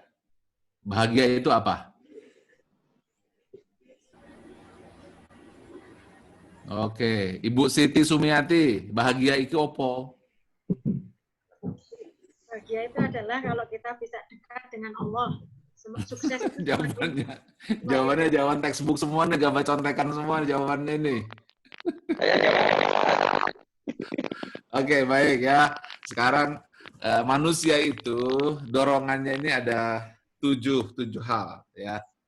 Meskipun lisan kita seperti itu, nah kita lihat gambar ini coba. Ya. Gambar itu coba kita lihat. Yang paling bawah sekarang. Nah, kita jujur lah, kalau kita ini kan SD, SMP, SMA, kuliah, bahwa kita kerja itu supaya dapat kepastian gaji. Iya atau iya? Iya. Iya atau iya? Iya. Yang membuat kita semangat bekerja di rumah sakit, di yayasan wakaf, itu karena dapat kepastian gaji. Iya atau iya? Iya. Iya. Yang kedua, tantangan. Kita bekerja di situ karena kita banyak sekali tantangan-tantangan, ujian-ujian, dan saya suka sekali mengatasi masalah-masalah. Siapa yang seperti itu, angkat tangan. Oke, bagus. Sekarang ada lagi yang motivasi yang ketiga, eksistensi diri. Saya itu sebenarnya sudah tidak perlu uang, tapi kalau saya bekerja di yayasan, saya bekerja di rumah sakit, saya itu punya eksistensi diri dan saya merasa terhormat karena saya punya pekerjaan. Dan itu adalah kehormatan bekerja, anggota dari yayasan. Kemudian saya juga di situ sebagai dosen, dekan, rektor di Unisula. Maka itu adalah eksistensi diri. Siapa yang suka eksistensi diri? Pasti manusia itu tidak akan lepas dari sini. Ya, pertama termotivasi untuk cari tantangan, kedua cari kepastian, cari eksistensi diri. Tapi ada juga saya senang di Yayasan Wakaf karena relasinya orangnya baik-baik. Saya seperti punya saudara. Siapa yang sudah bekerja lebih dari 20 tahun di sini angkat tangan? Ada? Oke, Pak Hairul Anwar sudah 20 tahun ya. Apa yang membuat Bapak betah? Karena orang banyak dan baik-baik dan banyak teman. Betul ya Pak Hairul ya? Betul, dan diberi kesempatan untuk beribadah secara penuh itu. Iya, beribadah secara penuh. Oke. Nah, kalau kita lihat bahwa manusia akan senantiasa terdorong ke sana. Kemudian lalu ingin berkembang. Karirnya dari dosen, kemudian kaprodi, kemudian akhirnya jadi dekan, jadi wakil rektor, jadi rektor. Dan manusia ingin berkembang. Posisi juga sama. Di yayasan juga ingin berkembang. Nah, ini disebut dengan perkembangan. Manusia ingin berkembang. Nah, kebanyakan, coba kita lihat jujur, yang mendorong kita bekerja itu nomor 1, 2, 3, 4, atau 5. Kebanyakan nomor berapa coba? 1 ya? Oke. Kalau seandainya kita sudah, kalau kita bekerja di nomor 1, maka begitu Anda dikurangi gaji, Anda pasti frustrasi. Kalau Anda bekerja karena alasan nomor 2, tapi begitu kena PSBB, nggak bisa kemana-mana, Anda juga pasti mulai frustrasi. Kalau Anda bekerja karena relasi dan cinta, begitu Anda dibully, dimusuhi, tidak disukai, akibat mengambil keputusan yang mungkin tidak populer, Anda kehilangan harga diri, frustrasi. Kalau Anda ingin berkembang, tapi dari dulu nggak pernah naik-naik, boro-boro mau jadi wakil rektor, jadi boro-boro mau jadi dekan, jadi kaprodi aja nggak pernah. Terus aja sampai pensiunnya di level bawah. Berarti apabila seperti ini, energinya, berarti dia akan high energy atau low energy? Low energy. Low energy. Kalau seandainya di yayasan, orang-orangnya isinya hanya mencari kepastian uang, begitu yayasan nggak punya uang, pasti dia malas-malasan kerja. Kalau dia hanya untuk eksistensi diri, begitu dia tidak punya jabatan, dia pasti akan kasak kusuk, saling menjatuhkan. Karena tujuannya hanyalah eksis. Kalau dia hanya untuk mencari cinta, dia tujuannya hanyalah mencari teman saja, pergaulan. Inilah berhala-berhala dunia kita. Padahal sesungguhnya, manusia dilahirkan ke muka bumi, ya, ini di Al-Quran sudah dijelaskan, ada 3 alasan. Apa satu? Sebagai hamba. Wa ma khalaqtul jinna wal insa illa liya'budun. Nomor 2, sebagai khalifah di muka bumi. Ketiga, rahmat bagi semesta alam. Berarti sebenarnya tujuan manusia hidup ke muka bumi untuk cari kepastian gaji, untuk cari eksistensi diri, untuk sekedar mencari relasi lalu kawin dan punya anak, untuk karir atau untuk memberikan kontribusi. Mana sebenarnya manusia lahir itu? Kontribusi. Kontribusi. Kenapa memberi kontribusi? Kontribusi itu rahmatan lil alamin. Karena kita punya 2, yaitu meaning, arti, dan purpose, tujuan. Inilah yang disebut dengan grand why, yaitu alasan terbesar untuk apa kita dilahirkan, siapa kita, dan di mana kita, dan mau kemana kita. Ini harus diikrar. Kalau ini sudah kita tahu, maka kita akan punya grand why, alasan. Kalau ini sudah dimiliki, Yayasan Badan Wakaf menjadi unstoppable. Tidak akan bisa dihentikan lagi, dan dia akan terus maju, meskipun ada tantangan, menjadi tidak penting. Contoh, ya, kalau Anda datang ke sini karena kepastian gaji, begitu gajinya kurang, pasti Anda kehilangan semangat. Benar? Kalau Anda datang ke sini hanya untuk eksistensi diri, begitu nggak punya posisi, pasti Anda kehilangan kesungguhan. Benar? Benar. Kalau Anda datang ke sini karena hanya mencari pertemanan, begitu dimusuhi, kena bully, pasti Anda kehilangan semangat. Nomor 1, 2, 3, 4 itulah yang disembelih oleh Ibrahim alaihissalam. Nomor 1, 2, 3, 4 itu justru itulah yang dihilangkan ketika bulan suci Ramadan. 1, 2, 3, 4, 5 itu dihilangkan kalau tidak cukup dengan lockdown, tidak cukup dengan Ramadan, maka yang datang adalah COVID-19. Tentara Allah untuk membuat Anda di rumah aja, work from home, supaya kita ikro bismi robika, supaya kita faham bagaimana Nabi berada di Gua Hiro, supaya faham the grand why, alasan ikro, supaya kita faham bismi robika.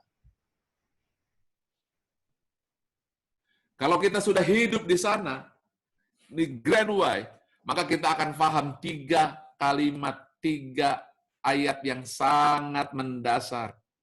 Wa ma khalaqtul jinna wa insa illa liya'budun. Khalifah, dan yang ketiga rahmatan lil alamin.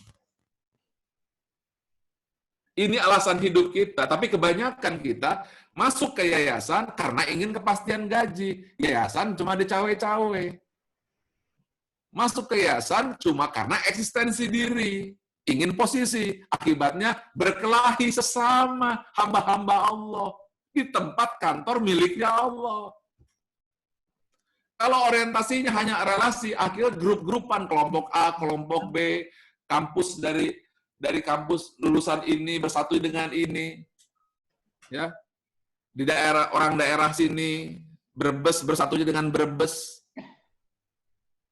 Orang Bondowoso, temannya Bondowoso. Eksistensi diri yang penting, posisi kedudukan. Kalau nomor 1, 2, 3, 4, 5 yang menjadi Tuhan, yang menjadi utama, maka korbannya adalah Yayasan Badan Wakaf Sultan Agung. Istighfar dulu semuanya. Astagfirullah. Astagfirullah. Rabbal baraya. Astagfirullah. Minal khataya. Semuanya. Astagfirullah. Rabbal baraya.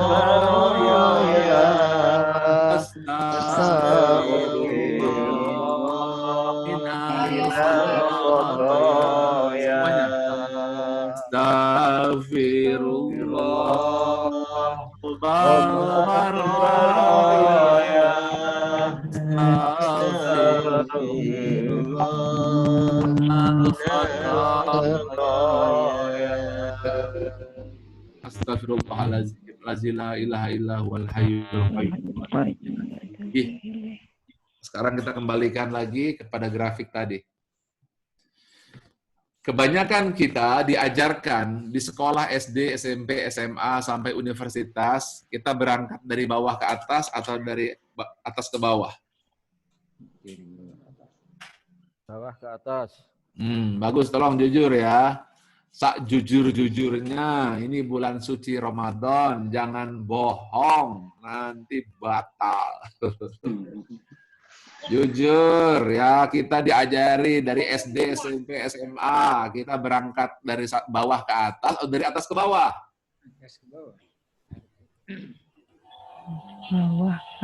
Dari bawah ke atas.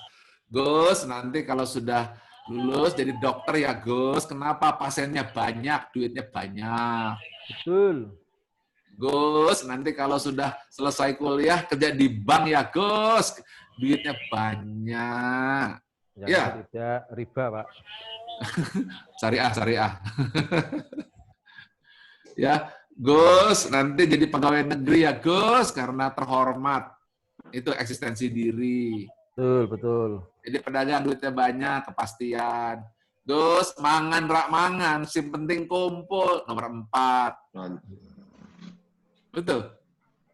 Ada nggak nasihat? Gus, nanti kalau sudah lulus kuliah, jadilah hamba Allah. Ada nggak? Guru kita. Dosen kita dulu.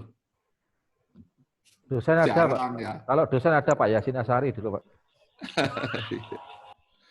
Oke. Nah, sekarang kalau kita lihat, berarti kebanyakan kita berangkat dari bawah ke atas atau dari atas ke bawah? Bawah ke atas. Bawah ke atas. Tetapi kalau kita pelajari Nabi Muhammad SAW dari bawah ke atas atau dari atas ke bawah? Dari atas ke bawah. Dari atas ke bawah.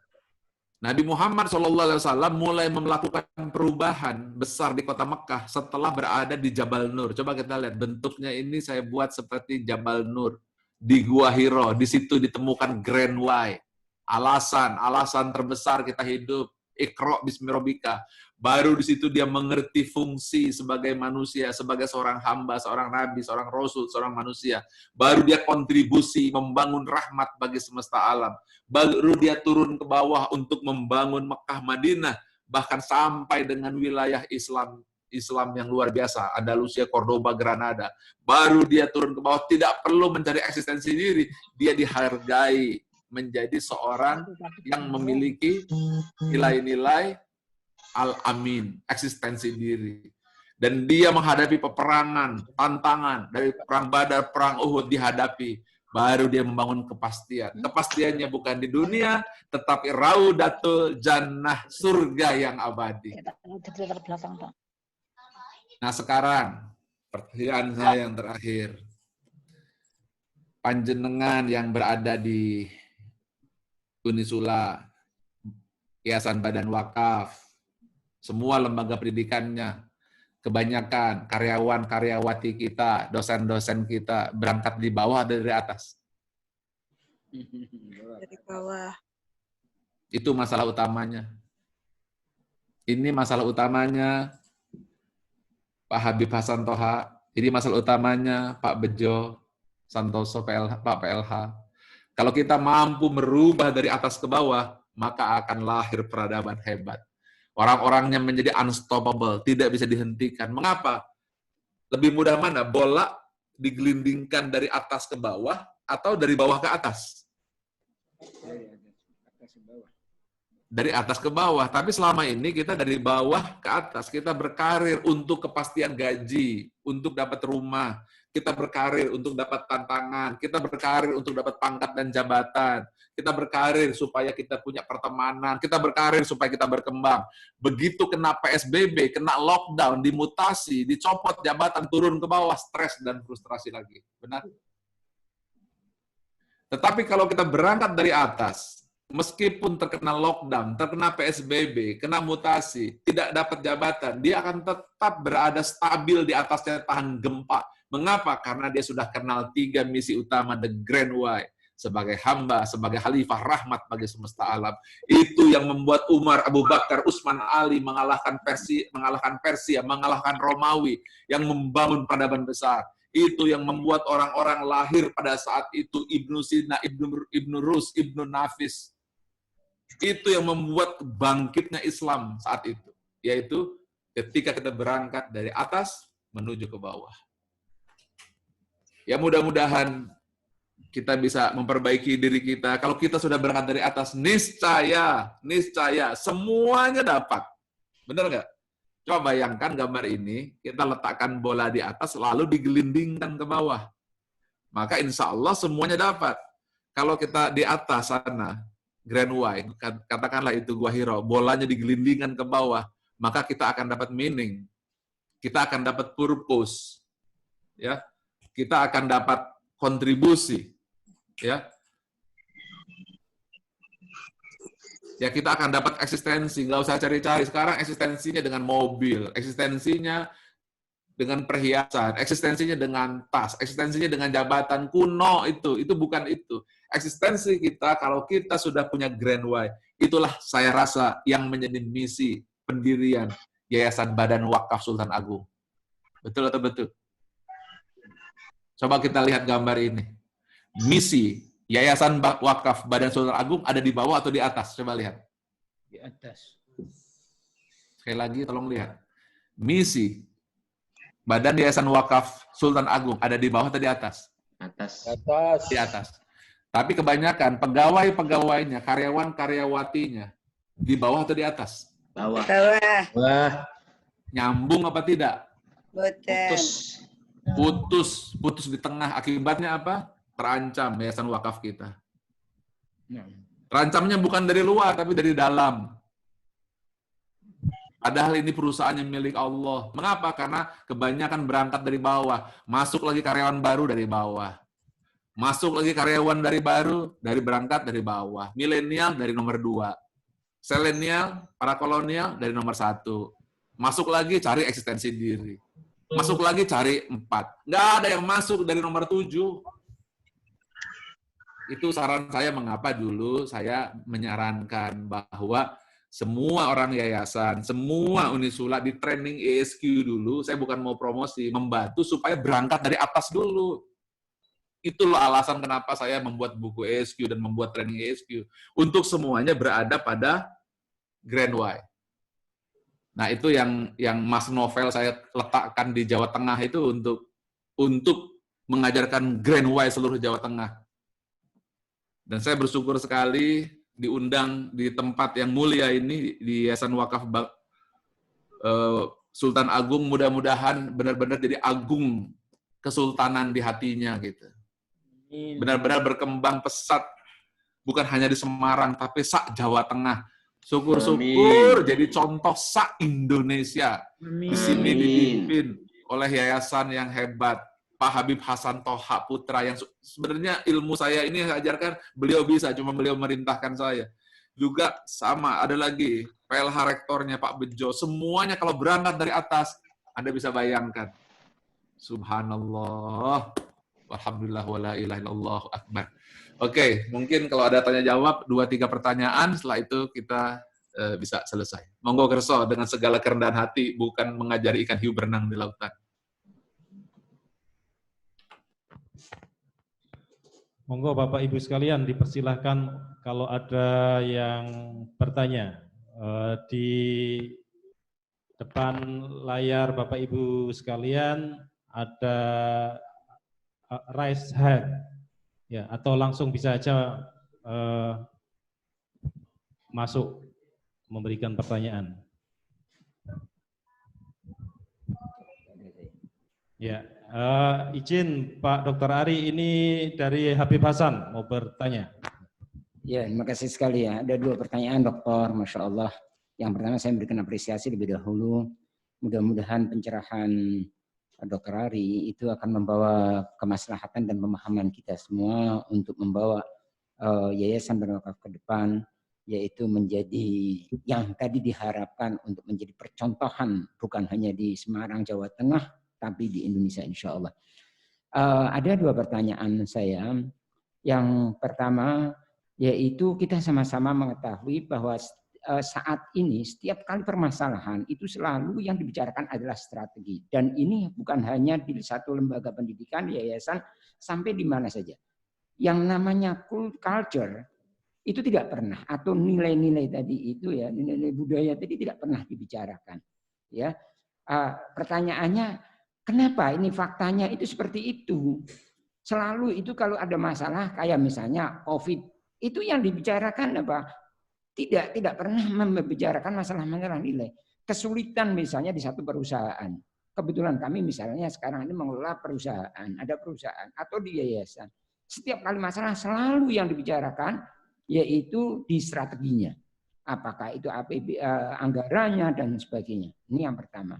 Yang kedua, maaf, saya secara pribadi mendengarkan uraian dari Pak Ari tadi ini sangat rasanya itu tersentuh.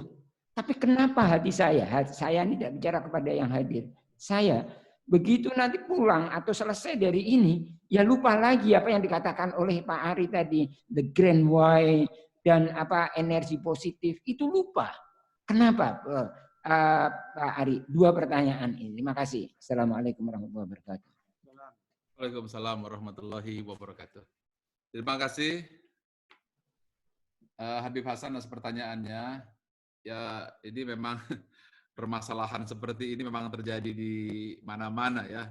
Kita memang sudah dari SD, SMP, SMA, kita tuh memang sudah terfokusnya kepada strategi. Kita kuliah bicara tentang strategi. Kita pendidikan bicaranya juga tentang strategi. Padahal kan Al-Quran juga sudah menjelaskan bahwa tidak berubah nasib suatu kaum sebelum mereka mengubah jiwa. Kemudian ini semua, ini akibat dari mindset kita yang sudah terbentuk lama. Kalau kita kembalikan lagi kepada strategi ini, saya membuat sebuah gambar ini supaya diberi pemahaman. Nah, pemahaman seperti ini memang jarang ya.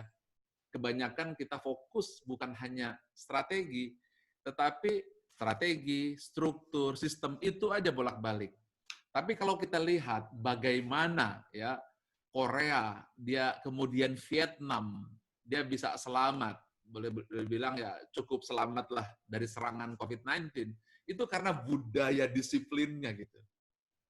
Budaya tanggung jawabnya itu benar-benar terjadi.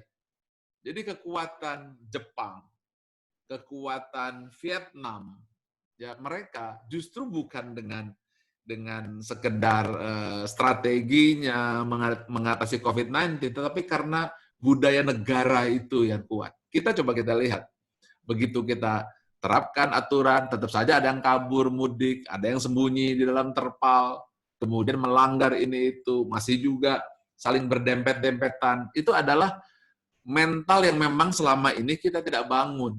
Nah, kita selama ini fokusnya juga dalam pendidikan adalah strategi, tidak fokus ke culture, tidak fokus ke sana. Tapi kalau negara-negara yang sudah maju, contohnya Jepang, mereka tahu bahwa culture itu adalah utama, sehingga dari SD, ya SMP, benar-benar yang dilatih itu culture. Contoh saja, kalau seandainya ada perlombaan matematika, anak SD Jepang itu kalah dengan anak SD-nya Indonesia. Mengapa? Anak SD Indonesia belajar tentang strategi dan anak SD Jepang belajar tentang culture. Tapi begitu dia masuk universitas, baru digeber untuk bicara tentang strategi. Baru kita kalah. Mengapa? Karena kita bangun atap tanpa fondasi. Jadi dalam membangun SDM, membangun negara, membangun perusahaan, itu seperti membangun sebuah rumah. Membangun sebuah rumah itu ada pondasi, ada atap, ada tiang, ada atap, ada tiang. Nah, atap itu strategi, ya. Di situ teknis, sistem, struktur. Tiang itu nilai-nilai, values. Contohnya kalau Jepang itu gi, yu, rei, makoto, jujur, tanggung jawab, hormat, ya, kemudian berani, itu disebut dengan values. Bawahnya baru pondasi. Pondasi itu adalah sebuah sistem tata keyakinan. Ya, sedangkan yang tengah, tiang, tata nilai. Sedangkan atap itu strategi. Nah, tapi kebanyakan kita fokusnya di atap, tidak pernah mau peduli dengan tiang, tidak juga membangun pondasi. Ya jelas begitu kena goncangan tidak bisa. Karena itu memang ini harapan saya lah. Saya bisa bersyukur nih, bisa bicara depan yayasan. Itulah mengapa saya harap bahwa Yayasan Badan Wakaf Sultan Agung menjadi lembaga pertama di Jawa Tengah yang bicara tentang culture. Lalu menyebarkan pemahaman ini ke seluruh Jawa Tengah, lalu ke Indonesia. Ini hal baru, sebenarnya sudah ada 1400 tahun yang lalu diajarkan oleh baginda Muhammad SAW tentang culture. Dan Nabi Muhammad SAW, sebelum beliau membangun ekonomi, politik, sosial, budaya di Madinah, jangan lupa, 13 tahun di kota Mekah membangun culture tauhid, la ilaha illallah.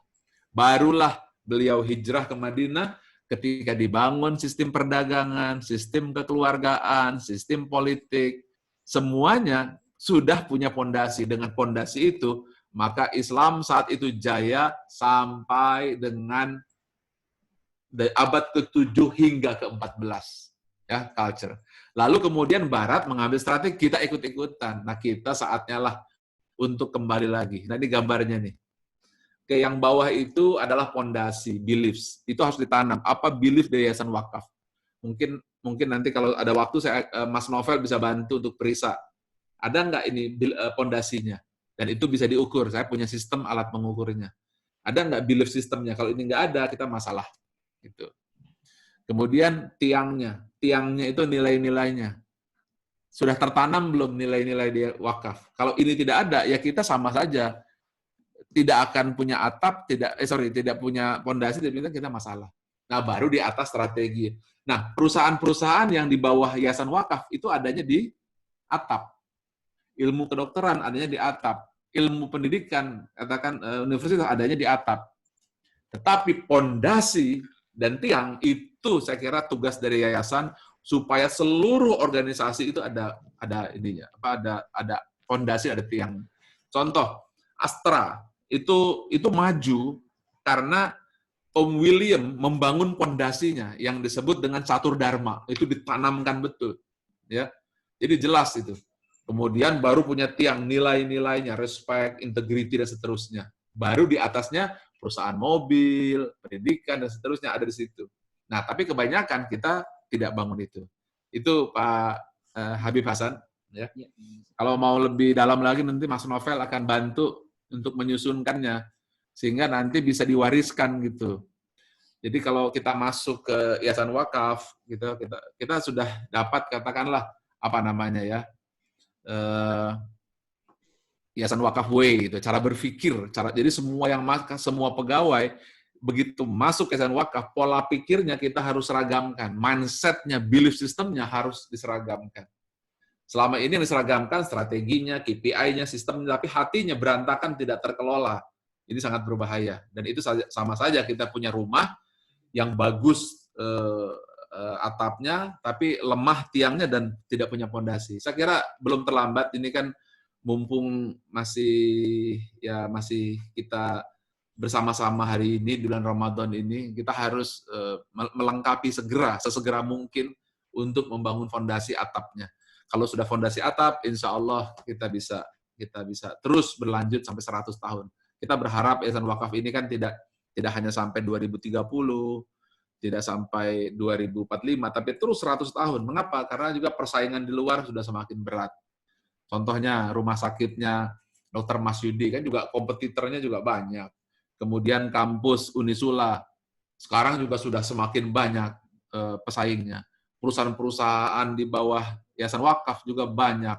Tetapi kan kompetitornya juga banyak. Kalau tidak punya pondasi, tidak punya tiang, kita akan punya masalah. Jadi apalagi ini kan sudah berkembang menjadi sangat besar. Segera saja saran saya Pak Habib Hasan untuk segera bangun tiang. Tiang itu nilai-nilai yang harus ditanamkan dan pondasi belief system yang harus ditanamkan.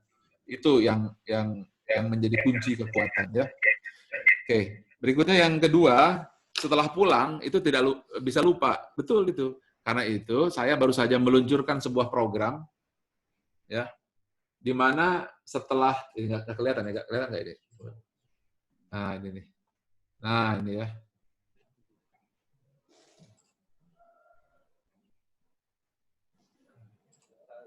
Kelihatan? Tapi kecil sekali, nggak bisa depan ya, sudah kelihatan. Sudah kelihatan. Kelihatan ya? Ya. Nah, ini saya bikin program ini, semua penjelasan saya ada di sini semuanya. Ya. Sehingga semuanya dari mulai pembangunan pondasi, pembangunan tiang, semua di sini. Jadi setiap orang, misalnya anggota Bapak semuanya diwajibkan ini, maka dia setiap hari akan saya tetesi 10 menit. Nggak usah lama-lama, batu saja ditetesi kan bolong juga batu itu, apalagi cuma otak gitu. Jadi targetnya menetesi kepala 10 menit setiap hari selama setahun.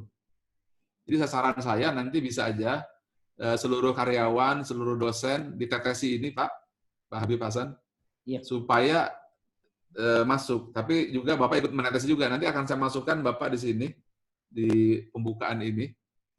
Kemudian ditetesi 1 hari 1, insya Allah setelah setahun dia akan terbentuk. Karena kan dia, ini namanya program DigiWorld. Mungkin kalau tertarik, nanti kasih lihat ya, bisa kontak Mas Novel coba. Jadi ini solusinya Pak. Karena kalau hanya training, saya sudah 20 tahun mengadakan training, saya sudah mengadakan 11.000 angkatan. Selama 20 tahun itu 1,7 alumni, saya menyadari bahwa setelah training mereka bisa lupa. Nah karena itu mereka sekarang semua alumni dilengkapi dengan alat di genggaman. Bapak tinggal, boleh difoto ini. Ya, tinggal silakan foto, daftar aja ini, ambil 1 tetes setiap hari. Syukur-syukur bisa aja yayasan nanti membiayai, kemudian semuanya diwajibkan 1 tetes 1 hari. Di SQ karyawan kami setiap hari pakai ini Pak, dites. Jadi saya punya sistem komputer, saya lihat mau nggak mau kan daripada isi kepalanya isinya hoax. Selama ini kan ada kebencian, kemudian hoax akibatnya kita hanya punya tubuh karyawan yang bekerja yayasan, tapi otaknya miliknya hoax gitu, milik orang lain. Nah, kita memastikan bahwa otaknya terkendali dengan ditetesi 1 hari 1 tetes, sehingga mereka dalam setahun penuh insya Allah berubah. Nah, kalau dia nggak berubah lagi, tetesin lagi selama 2 tahun. Nggak berubah, terus aja. Insya Allah nggak batu aja bolong, apalagi otak manusia. Nah, ini namanya program SQ DigiWorld, yaitu membangun tiang. Jadi saran saya kalau mau bergabung ambil tiang dulu karena supaya segera selamat, baru fondasi dan baru atasnya atap. Saya kira itu Habib Hasan. Ya, terima kasih. Informasi dokter, saya alhamdulillah ISQ nomor kedua di Semarang nih. Jadi sudah cukup lama ini. Alhamdulillah. Jadi setelah Pak Cuk. Alhamdulillah, terima kasih sekali. Sama-sama. Terima kasih Habib. Silakan. Terima kasih Bapak Ibu sekalian, kami persilakan kalau ada yang mau bertanya. Silakan tadi yang ngacung Pak Khairul, Ustadz Khairul dari Wakil Dekan Fakultas Agama Islam. Kami persilakan Ustadz Khairul. Bismillahirrahmanirrahim. Assalamualaikum warahmatullahi wabarakatuh. Waalaikumsalam. Alhamdulillah pagi hari ini dapat pencerahan dari saya, kalau boleh panggil Pak Yai atau Ustadz Ari Ginanjar. Bagaimana beliau mampu mengintegrasikan antara pemahaman ayat dengan kehidupan sehari-hari. Yang perlu saya tanyakan begini Ustadz, bahwa Unisula atau yang di bawah Yayasan Badan Wakaf Sultan Agung telah memiliki katakanlah Unisula budaya akademik Islami, budai, yang kalau tidak salah sudah dideklarasikan mulai tahun 2005 sehingga sekarang kurang lebih 15 tahun. Namun yang kami rasakan bagaimana budaya akademik Islami yang boleh tadi kalau disebutkan perlu adanya apa itu budaya begitu, itu sebenarnya kita sudah punya modal itu, tetapi bagaimana supaya budaya akademik Islami ini mampu dipahami oleh semua yang ada di bawah yayasan ini, sesuai dengan tempatnya masing-masing. Katakanlah kalau sekolah punya budaya sekolah Islami, kalau universitas budaya akademik Islami, kalau rumah sakit punya bursi dan lain sebagainya. Tetapi saya rasakan turun naik begitu. Sehingga bagaimana saran dari Ustadz Ari untuk bagaimana semakin meningkat sehingga budaya yang sudah kita miliki itu dimengerti, bahkan bisa dijalankan oleh semua yang ada di dalamnya begitu.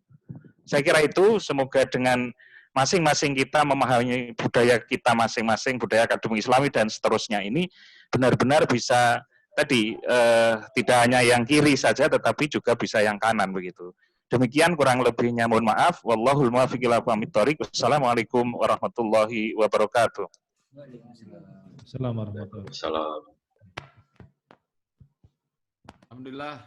Terima kasih pertanyaannya. Saya sebenarnya tidak berani jawabnya karena tentu di sana pun sudah sangat didalami. Saya juga punya kampus namanya ESQ Business School di Menara 165, Jalan TB Simatupang, Jakarta Selatan. Bagaimana cara saya mendidik mereka? Saya berikan kurikulumnya, itu dia seperti membangun sebuah rumah yang seperti saya gambarkan. Jadi kurikulum, kalau kita ikuti kurikulum yang diminta oleh Kementerian Pendidikan Kebudayaan, itu rata-rata kurikulum itu hanya melulu fokus kepada atap. Jadi mata kuliahnya, kurikulumnya hanya atap. Karena saya juga mantan dosen, 27 tahun yang lalu saya dosen, 7 tahun saya ASN, saya pegawai negeri di pemerintahan. Jadi 7 tahun memang akademisi gitu. Kemudian saya keluar dan saya menjadi pengusaha 20 tahun. Sekarang saya balik lagi jadi akademisi karena dulu saya nggak pernah jadi kaprodi, tidak pernah menjadi dekan, tidak pernah jadi rektor ya. Terpaksa lah saya bikin kampus sendiri, otomatis mau nggak mau langsung jadi rektor. Jadi ini di sini Nyon Sewu Pak Hairul Anwar. Nah, kalau kita lihat ini mata kurikulum yang saya bangun itu seperti ini di kampus saya. Jadi katakanlah ada yang atas itu seperti core competencies, mata kuliahnya, kemudian ada technical competencies, seperti itu yang tidak diajarkan. Tetapi saya bangun tiang-tiangnya di sini, di mana mahasiswa saya harus tanamkan nilai-nilai integritas, passion atau semangat, kreativitas, kerendah hatian, humility, dan profesional. Tetapi di bawahnya itu saya tanamkan nilai iman, Islam, dan ihsan, Pak. Tapi masuknya ke dalam subconscious. Nah, jadi gini, kalau pakai struktur otak, ya, kalau kita lihat ya gambar otak, maka yang atas itu adalah conscious mind. Jadi alam sadar. Contoh 2x2, 4x4, itu berada pada gelombang otak yang namanya gelombang otak beta. Yaitu ketika diskusi hari ini gelombang otak beta. Nah, kemudian kalau dalam gelombang otak alfa itu subconscious, di situ penanaman. Jadi ketika Habib Hasan dulu ikut training, maka suasananya kan tenang, kemudian gelap, suasananya saya buat itu masuk ke dalam otak gelombang alfa. Ya, nah, otak gelombang alfa itu otak penanaman. Tapi sebenarnya ada dalam Al-Qur'an disebut atau dalam sholat disebut tumakninah gitu kan. Jadi ketika kita tumakninah itu di gelombang alfa, gelombang otak lambat, dan itu bisa ditanamkan nilai-nilai yang dimiliki oleh yayasan wakaf. Sedangkan yang paling bawah itu gelombang theta, gelombang mau tidur lah gitu. Nah, kebanyakan kita senantiasa pendekatannya akademik, kemudian empirik, tetapi tidak masuk dalam dimensi rasa. Nah, dimensi rasa itu dimensi keimanan, dimensi ketakwaan, dan itu tidak bisa diajarkan dengan cara akademik, tapi penanaman. Dan teknik penanaman adalah penurunan gelombang otak. Contohnya saja, apabila kita surat Al-Baqarah, sebelum Allah menanamkan nilai-nilainya, maka Allah membacakan dulu tuh. Alif, Lam, Mim. Ikuti saya semua. Tarik nafas coba. Semua belajar ya. Tarik nafas. Tarik. Baca. Alif, Lam, Mim. Apa rasanya otak? Anda turun di gelombang 8-14. Baru Allah terobos otak kita. Dzalikal kitabu la raiba fihi hudal lil muttaqin. Belakangnya pun diberi harokat panjang lagi. Allahu Akbar. Jadi Allah sendiri memainkan gelombang otak untuk penanaman nilai-nilai. Nah, itu tidak bisa diajarkan di kampus apabila kita tidak tahu metodologi pengajaran modern untuk metode penanaman. Nah, karena itulah saya memberikan training ESQ itu tujuannya adalah supaya kita senantiasa ada metode penanaman yang mesti dilakukan. Ya, nanti mungkin Mas Novel bisa menjelaskan lebih dalam lagi. Itu saran saya, Pak. Jadi tolong coba aja lihat kurikulumnya, sudah bentuknya atap, kemudian kalau belum segera dibangun tiangnya, kemudian dibangun pondasinya. Pondasi sudah jelas itu Islam, tapi seperti apa yang diinginkan. Nah, kalau sudah seperti itu, insya Allah kita bisa tanamkan di dalam dimensi subconscious. Ingat Pak ya, ada sebuah teori bahwa dari 100 orang yang ingin berhasil, 95% gagal, 5% berhasil. Mereka sudah didoktrin, diajarkan ilmu pengetahuan, dikuliahkan sampai doktor, tetapi gagal lagi. Yang 5%, dia selalu berhasil. Mengapa? Karena salah penanaman. Jadi otak kita itu ya 50% dibentuk dengan apa yang dilihat, apa yang dengar, apa yang dirasa, sedangkan 50% fitrah. Sehingga ketika dia bekerja, itu akibat dari orang tua yang mengajarkan kamu itu tidak mampu, kamu tidak berhasil, wis, saya ngono ya ngono, nek ojo ngono, wis, opo maneh, ora mimpi, wis, seperti itu. Dan itu masuk subkon. Jadi begitu Pak Hairul Anwar memasukkan ke dalam otak anak mahasiswa kita, mental gitu Pak. Karena 95%-nya adalah dimensi masa lalu, alam bawah sadar. Karena itu kuncinya kita harus membalik alam bawah sadarnya dulu, baru alam sadar terbentuk. Ini dua dimensi. Itulah mengapa alasan Al-Quran dibaca berulang-ulang.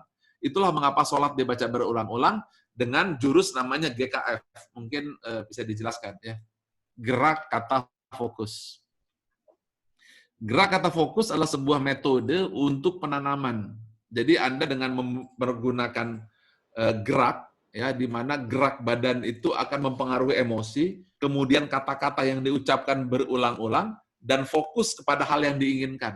Kemudian di tengah grand why itu alasan terbesar yang tadi segitiga, yang tadi saya jelaskan di atas, ketika digabungkan dengan gerak, seperti orang Jepang kalau berjalan dengan cepat, seperti tentara, kalau Kopassus mengatakan komando, fokus kepada keinginan atau khusyuk, diucapkan dengan kata-kata berulang seperti sholat, di tengahnya diisi grand why, jadi kampus kita Pak, menjadi kampus yang luar biasa, insya Allah. Saya kira itu Pak, mudah-mudahan ini memberikan manfaat dan keberkahan untuk kita semuanya. Saya mengucapkan permintaan maaf sedalam-dalamnya apabila ada hal-hal yang kurang berkenan, apabila ada hal-hal yang kurang pas, karena yang pas itu hanya Allah, yang benar itu hanya Allah, yang salah itu ada Al-Fakir Ari Ginanjar Agustian. Saya hanya berdoa dan berharap mudah-mudahan Yayasan Badan Wakaf Sultan Agung semakin maju, semakin berkembang, usaha-usahanya semakin barokah, rumah sakitnya yang dipimpin oleh Dr. Masudi semakin lagi barokah, kemudian kampus-kampusnya di mana saat ini dipimpin oleh PLH Pak Haji Bejo semakin maju, sehingga setiap hari ini kita berada pada sebuah titik persimpangan jalan. COVID-19 telah datang untuk mengajari kita tentang arti tauhid. Saat yang bersamaan juga bulan suci Ramadan. Bukan kebetulan bahwa dua tentara Allah datang bersamaan. Satu, tentara yang datang melalui cahaya, yaitu tentara untuk melingkupi, menaungi bulan suci Ramadan. Tetapi ada tentara yang membawa api, yaitu COVID-19. Apakah COVID-19? Apakah juga Ramadan? Semua tujuannya sama, yaitu menghilangkan nafsu manusia kepada hal-hal yang rendah. Tujuannya adalah manusia dibikin PSBB, work from home, supaya bisa merasakan bagaimana rasanya ketika manusia mencari arti siapa saya, di mana saya, mau kemana saya. Agar manusia mendapatkan fitrah terbaiknya. Jangan sampai bulan Ramadan ini, Allah juga sudah menurunkan tidak tanggung-tanggung pasukan tentara besar yang disebut COVID-19 itu banyak tauhid, tapi kita justru tidak mau menerima. Terimalah, karena takdir rukun iman ke-6, takdir baik dan buruk dari Allah. Tidak ada satupun daun yang jatuh kebetulan, debu terbang semua atas izin Allah, dan semua sudah di Lauh Mahfuz. Kita adalah golongan terpilih, golongan yang bisa merasakan pandemi. Jangankan kita, orang tua kita pun tidak pernah merasakan pandemi datang begitu dahsyatnya. Tapi ini hanya untuk menunjukkan kekuasaannya, kekuasaan Allah Azza wa Jalla. Ingat, Allah Subhanahu wa Ta'ala menyampaikan kebenaran-kebenaran firman-Nya melalui 4 cara. Pertama, melalui Al-Quran. Kedua, melalui Nabi dan Rasul. Ketiga, melalui alam semesta. 4, melalui kejadian, termasuk pandemi dan COVID-19. Semuanya hanyalah untuk mencari jawaban. Ketika Allah Subhanahu wa Ta'ala berfirman dalam hadis qudsinya, aku adalah perbenaran yang tersembunyi. Aku ingin dikenal. Lalu aku ciptakan alam. Aku ciptakan makhluk. Dan dengan la ilaha illallah, engkau akan mengenal aku. Demikian, terima kasih. Billahi taufiq wal hidayah. Assalamualaikum warahmatullahi wabarakatuh. Terima kasih Pak Habib Hasan. Terima kasih PLH. Terima kasih Pak Dr. Ari Ginanjar atas pencerahannya. Tidak terasa ini sudah 2 jam Pak Ari ceramah di depan kita. Selanjutnya Bapak Ibu yang dirahmati Allah, tadi sudah diingatkan kasih pencerahan oleh Pak Dr. Ari Ginanjar. Semoga setelah sedikit pencerahan tadi, energi kita yang tadinya yang level yang terendah itu SIM langsung minimal melonjak ke level yang ke love tadi yang 500 atau yang maksimal enlightenment tadi yang 700. Sehingga apa yang dicita-citakan oleh kita semua atau yang menjadi visi misi Unisula dan yayasan bisa kita capai dengan cepat. Semoga dengan sedikit pencerahan ini hoyah kita atau grand way kita yang tadinya karena materi sekarang karena lillahi ta'ala semata. Habib ada sedikit penutup Pak Cuk atau Pak PLH. Terima kasih semuanya teman-teman ISQ, Dr. Ari, ada Coach Iman, Coach Novel, ada Coach Putra juga. Ini Coach Putra ISQ Semarang, chapter Jepara. Ada Coach Novel, insya Allah kita akan follow up untuk mengimplementasikan nilai-nilai yang sudah kita bangun, yaitu budai. Semoga dengan sedikit pencerahan dari Dr. Ari Ginanjar ini bisa bermanfaat untuk kita semua. Mari kita sekali lagi terima kasih Pak Ari, insya Allah ketemu lagi. Ya. Mari kita tutup dengan membaca Alhamdulillah bersama.